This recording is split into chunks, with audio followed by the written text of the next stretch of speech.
Welcome to What Self-Care Looks Like. I'm your host, Brittany Elliott. It may be hard to hear, but self-care is not spa days, a weekend getaway, or brunch with your bestie. True self-care is the practice of protecting your well-being and happiness, and it lives within your daily routine. I'm a self-care and mom life coach here to help you prioritize your needs and practice self-care in a meaningful way so you can reclaim joy in your motherhood experience. Let's get back to you. Hey everybody, welcome back to What Self-Care Looks Like. I'm your host, Brittany Elliott, and I'm your self-care and mom life coach here to help you prioritize your needs and practice self-care in a meaningful way so that you can reclaim joy in your motherhood experience. And we have a guest today. We have Kayla Ogletree. Kayla, welcome to the show. Thank you. Glad to be here.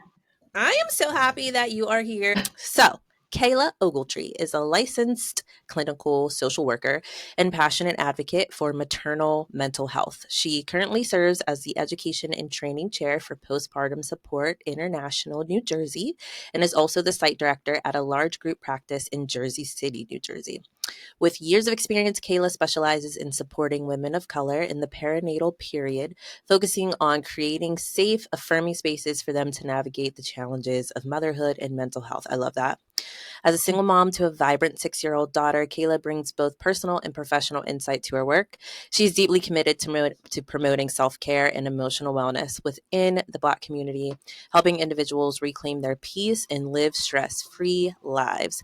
Kayla is in the process of launching her private therapy practice, Strength and Nurture Counseling, which will further her mission to empowering mothers and fostering resilience in underserved communities. When she's not working, you'll find her mentoring other clinicians. That kind of sounds like work, though. Advocating for mental health equity, spending quality time with her daughter, or traveling. And there's so much kind of still in 2025, so much that we're struggling through as we come into motherhood. So can you talk a little bit more about your motherhood journey and how it relates to your work? Yeah. So I think my personal motherhood journey is exactly why I'm doing what I'm doing today. I was telling you a little bit before, like I never thought I would be here. I didn't know what it looked like. I was like, but once I became a mom, I was like, I think we need to do something differently here, or like it shouldn't have to feel like we can't do this. So I had an amazing support system, so that was part of it. But I was, I was one of the, those parents where you had a partner, but you're kind of still a single parent too. Like you're kind of doing everything. Not to throw her dad under the bus or anything, but I think we were both trying to navigate very stressful situations. But I did a lot of it on my own, and I think from the beginning of becoming a mom, I was so excited. I've always known I was going to become a mom. I didn't know when, I didn't know how, but I've always been so maternal, and I've always just gravitated towards kids, like I've been just helping them develop, watching them grow. It's something I've always enjoyed doing. For a while, I was a service coordinator for early intervention, which is a statewide program for special needs children, and I saw the support that we gave to families in early intervention, and I was like, this should just be regular for everybody. I was like 28 years old when I became a mom for the first time, so right at the point where you're like established but not really yet, still trying to figure it out. And yeah, it was a whirlwind, like no one really talked to me about like postpartum depression or postpartum anxiety, or like you should have self-care, because I think generationally that just wasn't something that was spoken about. Not to throw shame or blame, but that was something I kind of had to figure out on my own. Knowing that I was the one taking care of my daughter solely for a lot of the time. Like her dad would help, but um, it was me. It was like me figuring out like, how are we feeding? How are we, what pediatrician are we going to? So I had to really very early on, knowing that, and I think the other layer to it is like being a social worker and taking care of other people, so I had to be very strategic. And I think what really helped me was a lot of my friends were having children around the same time. So it was really about surrounding myself and having I felt lucky to have certain people to support me. My family is a big support system as well. Um, and so I really recognize that I can't do this on my own. Like I need the support. So um, I think that's kind of like my journey. And then transitioning back into work, um, which something I did was like kind of set myself up so that it didn't feel so overwhelming. I was very I think because of the job that I'm in, we always preach self care. We're always like, take care of you. We have to take care of ourselves. We have to take care of ourselves first. So being very consistent and um, prioritizing my self care was really, really important during that time. Um, but my daughter, as a baby, she was so easy. Like Mm, you don't hear that a lot, but I also recognize that like I think part of it too was that she wasn't a child, like she slept all the time, like the girl would sleep always. So I also recognize that that's part of it too, and that's not always the reality mhm. for parents. You could have a very colicky baby that's up at night. So I do recognize that that was part of it. She was just like such an easy go with the flow kid. And she kind of adapted to what we were doing and loved to this day, still loves like being, she can't be left out. You can't leave her out. So it's kind of like where my journey was eventually. I became a actual single parent too. Mm. She was about 2 or 3 when me and her father weren't going to continue in a relationship. So then I was like, okay, now I really gotta, prioritize my self care and take care of myself and utilize that. So from what I learned and practice in the beginning, that was something that I did when I became a single parent. Because there's all of the emotional stuff that comes with that too. That I had to seek out therapy myself and recognize that okay, this is another layer, something else that I'm not used to or that I don't know how to navigate. So let me get the help that I need. Yeah. And thank you for sharing that Hmm. because I feel that, especially someone listening may think that because of the position that you had and the work that you Yeah, do, you are able to just navigate anything that comes because you are that person to help other people navigate. right. However, we all have to grow through what we are going through in our own journey as well, and can't always predict how something's going to impact you. So Right. how did you really adjust to that situation and still be able to prioritize your self-care when you were going through just a hard, challenging time? Yeah. It was hard. I'm not going to sit here and say I'm on the other side of it now. So I could sit here and talk about it. But, it was really, really challenging. There was, you know, it, if I didn't have my family there, like I don't know how I would have gotten through it. Like we're all very, very close. Um, but that was like I was able to like I had to move out of my apartment for a little bit and like go live at my mom's house, like that's but sometimes that's like what you need. You need that my mom cooks. Like I'm in her house, so it's like comforting.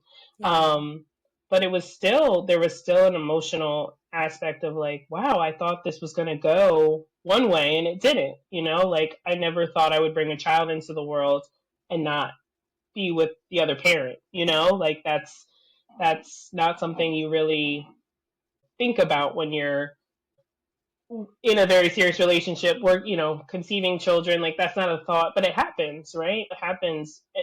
Part of what we don't talk about enough is when you become a parent or a mom or a dad, like you do change. Like there's actual research that shows that the structure of your brain, who you are, like your DNA changes. So you cannot be the same person you were. So I think that that attributes to, if you're not working on the relationship, then it, you're gonna, people are changing and you don't know how to have those conversations. So that's, and then with friends, like surrounding myself with friends, I'll say like the most important thing I did was not isolate, because you tend to want to isolate in those situations. You tend to want to just like go into your little cave and not come out. Um, but I really, really tried not to do that. I really tried to still be social when I could, definitely having my family there, like everyone's in and out of my mom's house. So that's kind of how I made it through that. It was a very difficult time. It was very difficult. And I also had to recognize that just because I think I know what I'm doing as a social worker and a therapist, I need to get a therapist myself. Like, you need somebody to hold you accountable. I'll never forget, one of my therapists told me, she was like, I'm sitting there talking to her and I'm reciting everything I've said to a client. I was like, and then I stop. I'm like, I've said this to a client. She was like, yeah, you know what? We're the worst at following our own advice. And I really try to be a therapist that, practices what she preaches. So I was like, okay, I need to slow down and stop. And, that's what that space was so helpful for, was really holding me accountable, in that very, very tough time of that transition in my life. That's such a good point. I think that a lot of us, just women in general, are really, really good at giving other people advice and helping them and navigate what they have going on. And sometimes we do have to stop and say, okay, if this was happening to my bestie, Hmm. what would I tell her? Right. What would I allow her to do? How would I allow her to speak to herself? And then really be that mirror back to you to just Yep. be like, okay, well, if I wouldn't let my bestie do that, why am I okay with that for myself? Like, why are my Right. standards so low for me? And we forget that Right. we have all the tools that we need a lot of the times. But when you mention that motherhood is such a change, it does change our DNA, it changes us chemically. And I think that the first 90 days of motherhood are really, really hard Hmm. because those changes are happening and we are freaking out. So, can Right. you walk us through, like, if I'm just a new, fresh mom, that first 90 days, what are some strategies to get us through that time? Right. Yeah. I'll definitely say like that first 3 months with a newborn is I'll reiterate, is very challenging. So things I do, if I'm working with a client that is expecting, I will start before we get to postpartum. Like we have to start coming up with a contingency plan right away, if I'm sitting with someone in therapy. But if that's not the case, that would be my recommendation. Either get with a therapist, start planning, because you're going to have very difficult conversations or uncomfortable conversations with those around you that maybe you have not done before, like telling your family, like, hey, you can't come, for 2 weeks. It could be a very difficult conversation to have, like, if you're not used to asking for help, if you're not Mm-hmm. used to putting up those very hard boundaries of like, if you come over, you're gonna have to like cook or clean or hold the baby. Like it's okay to. So those are things I work on with clients in therapy. It's like you can say these things. It's okay, but you have to feel that it's okay to say these things, because that's really what helps in the postpartum period. Um, Mm-hmm. I would say like the earlier you can plan, the better. It could be from what you're expecting, like you and your partner are expecting, or you are expecting. Like I would start to have those conversations, even just with your partner, about like, okay, this is how, this is what I'm thinking it's going to look like. Just airing out, like, what do you think that looks like? Because you both are first time parents. You don't know what it looks like. So just laying it on the table and discussing, like, actually, I think it should go because you both are coming from very different perspectives and you've seen parenting done in two different ways. So I Yeah. would say the earlier you could have those conversations, and then even within the first 90 days, utilizing a support system. So that's why I say start early, because you might not I'm a realist, so I know that not everyone has a family close by that they can just a lot of people are siloed. It's like they don't live near extended family members or parents. We live in a very different time. So it might be like I need to make a mom friend in the community so that I have someone, so you cannot isolate. I would say, like, being a new parent or a new mom, like, you need community. You can't do it on your own. So it might be I need to go into a support group. I need to, I just need to meet someone. There's a app called Peanut, and Mm-mm. it's kind of like it's like a dating app for moms.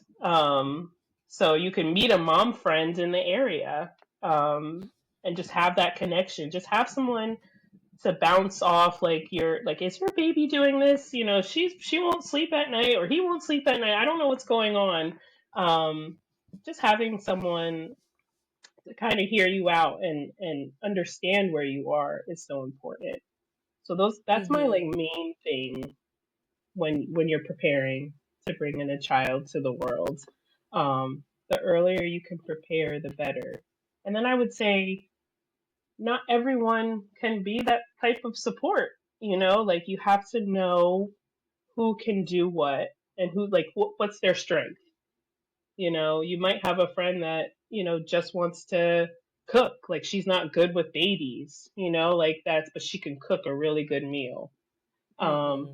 so ask her if she can cook you a meal, so you have something in the freezer, because the last thing you're thinking about in those first 90 days is, like, how am I feeding myself? But if you have someone that can, like, freeze you some meals, like, have them do that, have them come over and cook you a meal. Like, those are the things, like, think of, like, the basic, like, care that you would need, that becomes very challenging in those first 90 days when you're learning how to take care of an infant, because it's you're trying to do both things, and it's Yeah. sometimes what gets pushed back and put on the back burner is your own like, your own basic, like, I can't even shower, I can't even, but maybe you have a friend that can come over and just sit with the baby while you shower. Like, those are the things I would think about, because those things do become very challenging to do on a day-to-day basis. Yeah. I always tell women, and it's a fine line, right? Because you don't ever want to make an expectant mother more nervous than she Right. already is, because I Right. feel like we will say that we're fine, but really, Yeah. like, we're going through all Uh-huh. these thoughts, Yep. when we're pregnant. And sometimes we also are a little bit overconfident to Right. what we will be able to do and what our capacity will be. And Yeah. so I try to tell expectant mothers, like, you know what?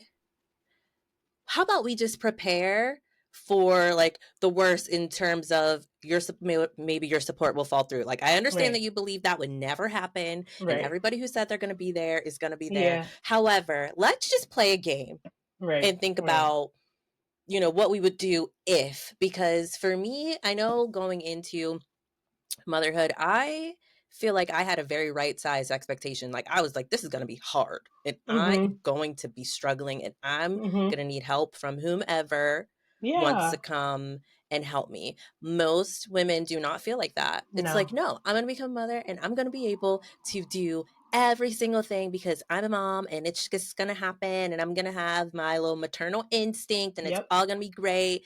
Yep. And then it's not so great. No. No. So can you talk about, like, how, like, postpartum disorders kind of show up, and Mm-hmm. how that overconfidence sometimes can set us up for failure, not just in those 90 days, but, like, beyond that, in the first year, 2 years of Yeah. our motherhood journey? Yeah, totally. So to recognize that you have postpartum depression, or any type of postpartum mental health disorder, if the symptoms are lasting past the first 2 weeks of you bringing home that baby, I would say definitely go get a screening. if they haven't screened you. It's become a lot better, and that's kind of some of the work that I do in Postpartum Support International is educating providers about doing early screenings. Like, I remember being screened at the hospital before I left, at my daughter's pediatrician, at my OBGYN, and I think that was like pretty revolutionary for 10 years ago. They don't not and then I speak to other women to this day and they're like, yeah, they didn't really, and they don't really sit with you either. It's like they're just giving you the screening and moving on with their day. But we're really trying to educate providers to like really sit with somebody and ask these questions and create an open space for them. Granted, they're not therapists, so there's only so much they can do. But if you're just handing a woman a screening and saying, take this, and then there's other stigmas around like, what if I say I'm not feeling well? Are they going to take my baby? Like, so if you're not sitting there and doing it warmly with them and just giving them a warm space and explaining why you're doing it and asking them the questions yourself, they're not going to answer those questions truthfully, so they're just going to like just answer it quickly and say they're doing well because they don't feel comfortable. There's a level of like feeling comfortable and heard and that they can trust you that's necessary for to get an accurate assessment. So that's part of it, like definitely if you're not feeling well after the third week, like definitely that would be the time to start.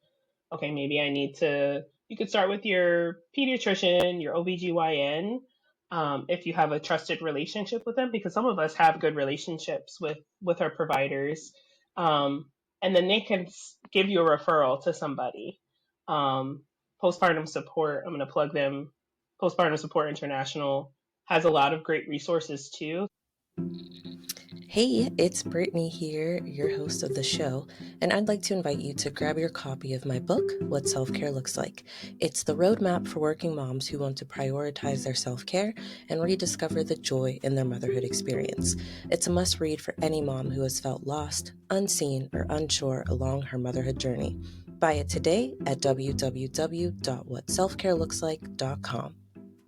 Yeah, and I wrote about that in my book, just the fact that especially when you're like a high achieving woman and you've been so good at things your whole life and just like you have these strategies and skills to get you through different challenges and they've worked for you your whole life, they're not going to work in motherhood. And I truly wish, Kayla, that they would make us see a therapist before we leave. Like they make us watch that video on like shaken baby syndrome and scare us to death before we leave, but they don't have us sit with a therapist because the one thing that I had a very hard time with, and I do think that I had postpartum anxiety, like looking back, that was just undiagnosed because I didn't know what was going on, is they give you that screening and they'll say like, are you more worried than usual? Like a very like bland question.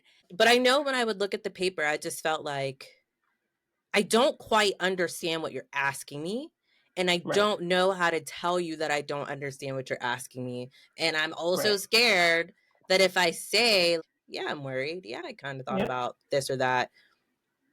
Like, then are you going to take my baby?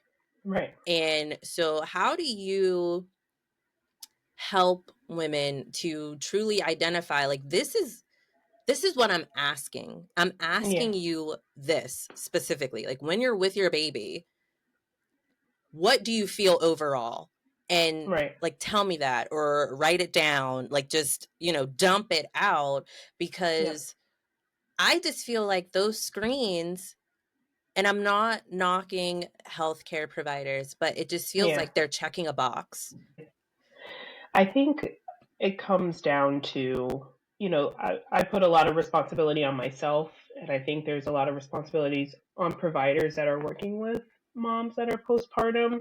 There has to be, like I was saying earlier, like you have to feel like I can say these things to this person, like, so I take a lot of responsibility in that. And really, it's really more about my relationship with that client or with that person that I'm sitting with.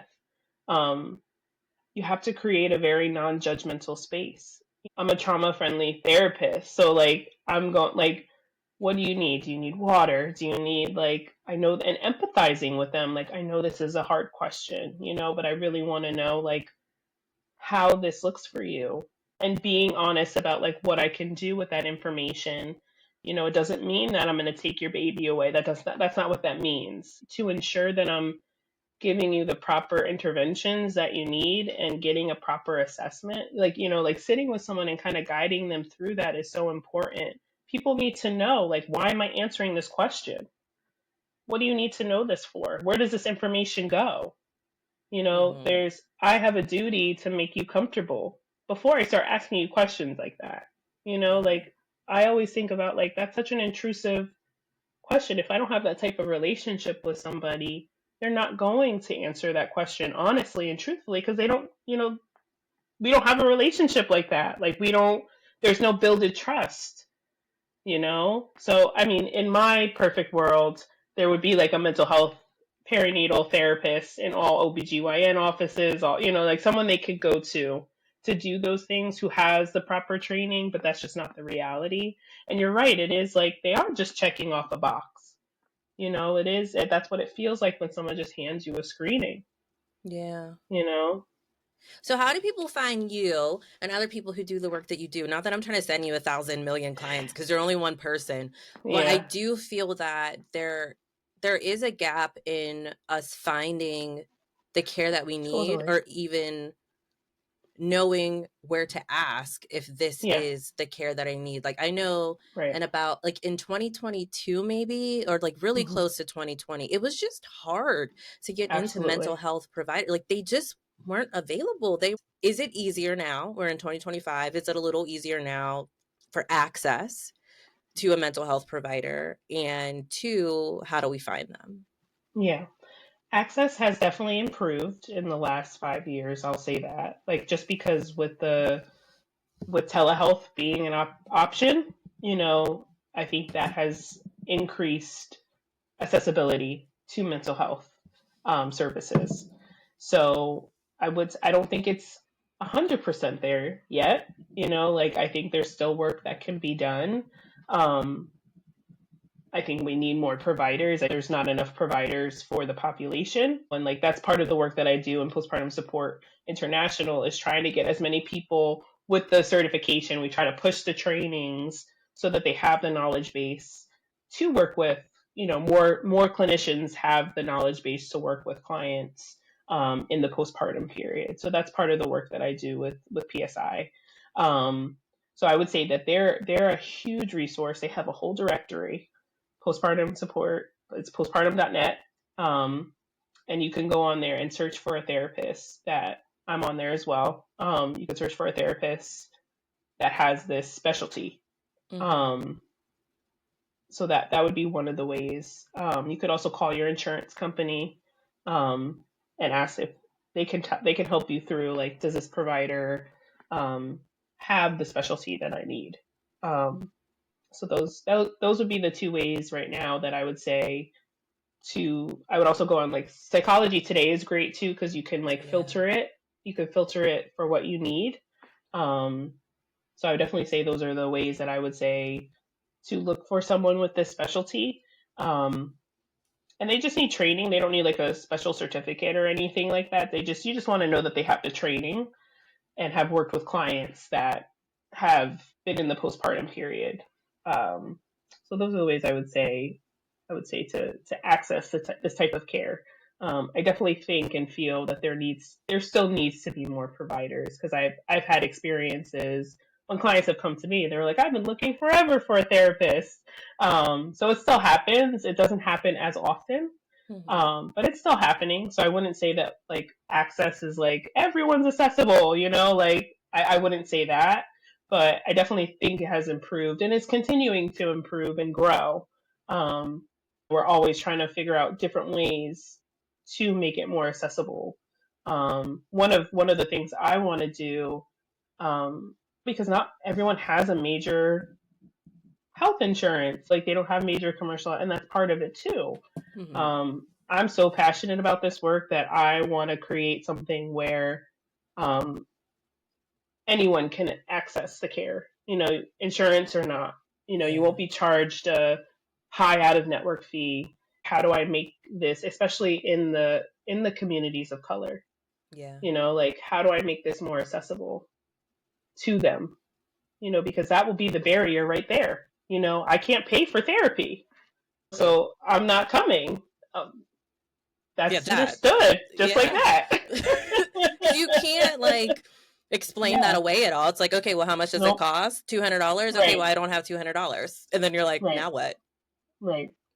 And Yeah. that's So that's. it's heartbreaking that that happens. And I know like a lot of us in the coaching space, we are working to bridge that gap. Like for Yeah. example, in my program, I will like for would have you, I would connect with you because a Right. lot of times Yeah. they can't access you and you're only Right. one person, but I'd Right. say, okay, hey, you're an expert in this. Come on, let's do a workshop. Let's collect some questions and at least you can be Yes. the starter. Like, hey, if you're feeling Yep. like this, then do this. Almost like yes or no, like one of those little charts. Like, do I need Yep. a therapist? Like, where am Right. I? Do I need a Yeah. therapist? And just Yeah.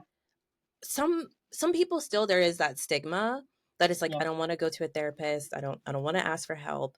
But if you can just come do a workshop and the expert is here for you, then maybe somebody will ask a question that I have, or maybe I'll ask Right. a question that I know that you have, Yep. and I'll ask it for you. And those are the ways Yep. we're trying to build community Yep. in the wellness space and in the mental health space. So I also would, 100%. say to women, there might be a go between. There may be like at your family support center, maybe they have therapists who come in once a week. It doesn't have to look the way you think it looks in your mind to where you're Mm. just like in this room and you're laying on a couch. Like it looks Right. different for everybody. But I think to your Yep. point earlier, was the first thing you have to do is get comfortable with asking for help and get comfortable with Mm-hmm. saying the dark thing that's in your mind. Like you Yep. have to name the demon and be comfortable with that.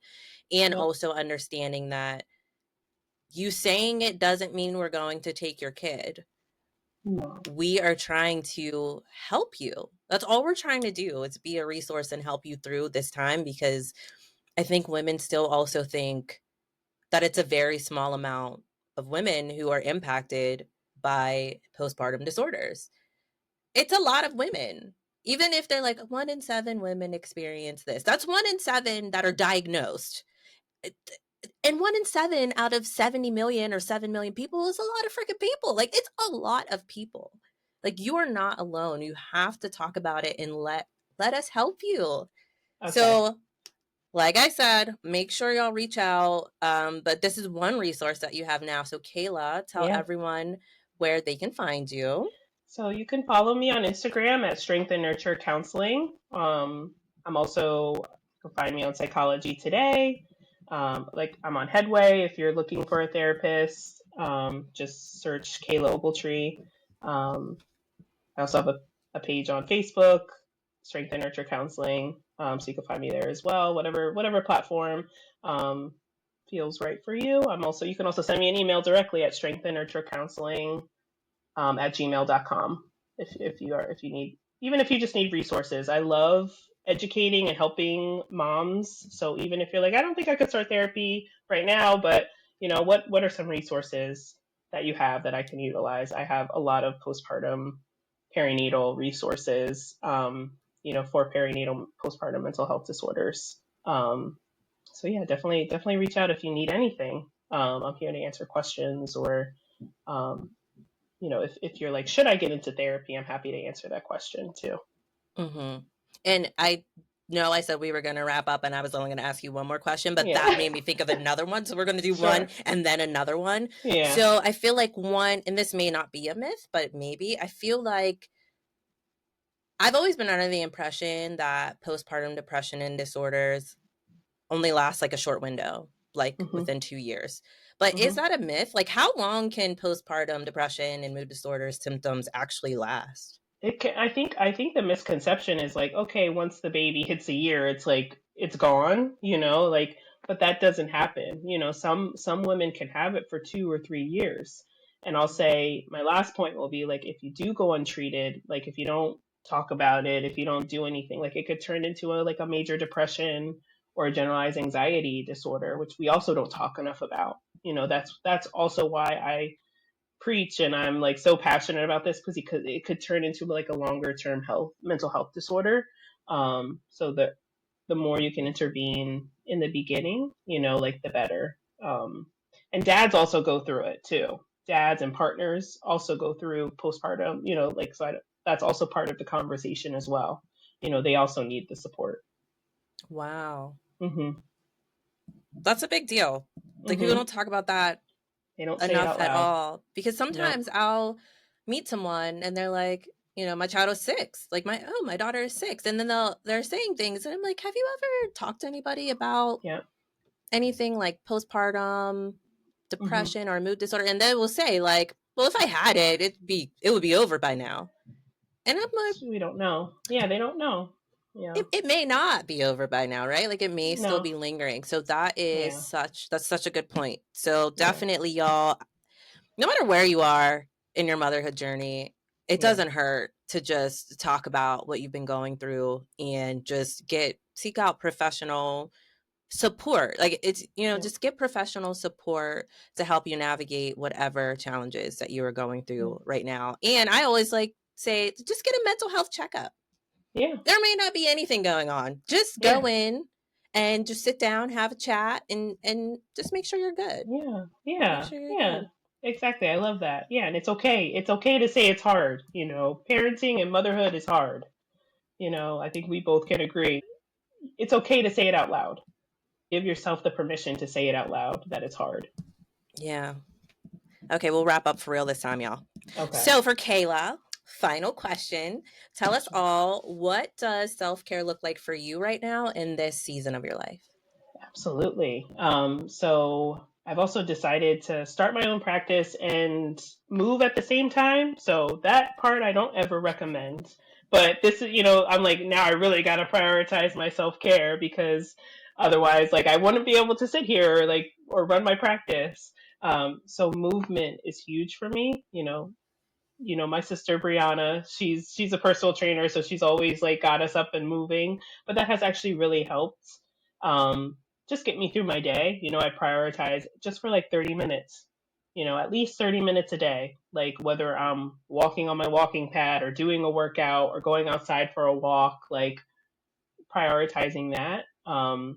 Recognizing when I do need to rest, because I tend to be someone that just keeps going and going and going, but I have to listen to my body. And when it says, like, you need to lay down, you need to sit down, I need to sit down.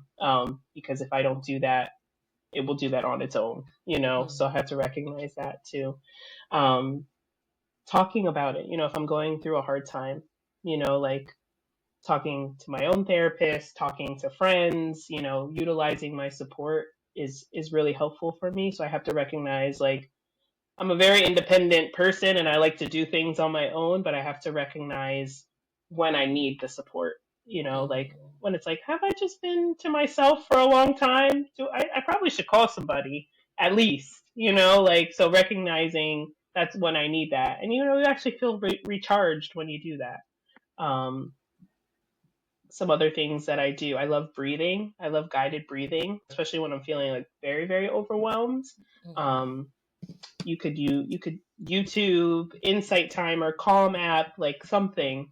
I like guided breathing because it doesn't. Someone is helping you through the breathing exercise. You don't have to sit there in silence, um, and try to breathe on your own. Three deep breaths are good too, but sometimes you need something like a little bit more, and you need to hear somebody saying something to you, like a positive affirmation or something.